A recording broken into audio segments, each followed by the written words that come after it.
Hey YouTube, it's OSU Harding 1 and welcome to a LEGO Technic review. Today we're going to take a look at the Motocross Bike from the first release of 2013, and this is set 42007, has 253 pieces, and there's a quick look at it.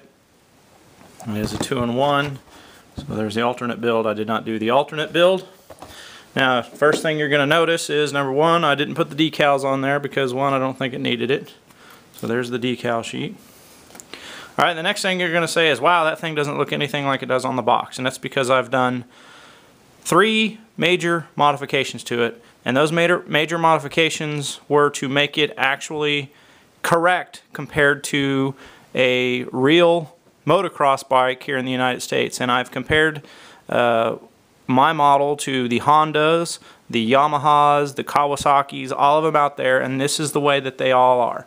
So the first thing I did was, one, I took the sprocket from, if you look at it from, let's look at it from this side, compared to the box. In the box, the sprocket is on this side, on mine it's on the other side. So that's the first change. Okay? The second change is on the box. The sprocket is on the outside of the wheel, which looks hideous. On mine, it's on the inside of the wheel, exactly where it should be. Okay? And the next big change that I did is on the other side. It's a little bit more subtle, but I thought important.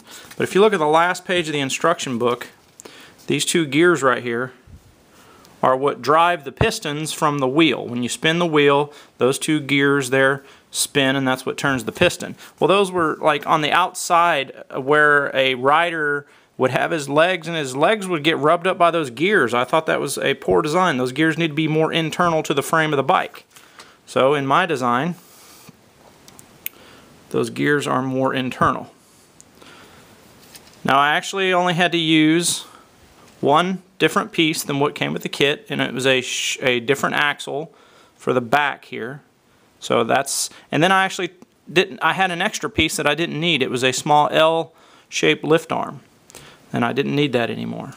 So I took that off. But this, in my opinion, is a much better look than what LEGO created, and it was really easy to do, guys. It wasn't, I didn't have to do any major engineering changes or concepts or anything like that. Oh, and by the way, the wheel is still center lined. It's not like cocked over to one side or anything. I still kept the wheel center lined.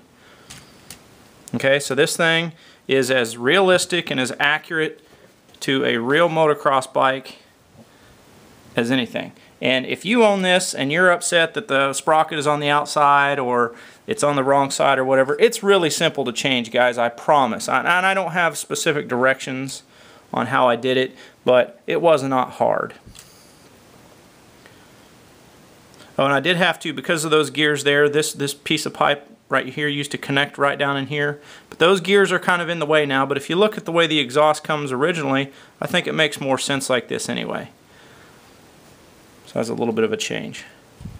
But, you know, it has the suspension, steering up front, suspension. It's really nice. I like it. Much larger than minifig scale. But anyway, the point of this is not to show it. It's been out there on YouTube for a while. My point is to show you how I modified it to make it more correct with a real motocross bike. So let me know what you think. What do you think about this modification? Have you done it? Have you planned on doing it? Do you want to do it? Do you agree that the LEGO design looks bad and this design looks better or not? Let me know what you think. Thanks for watching, guys.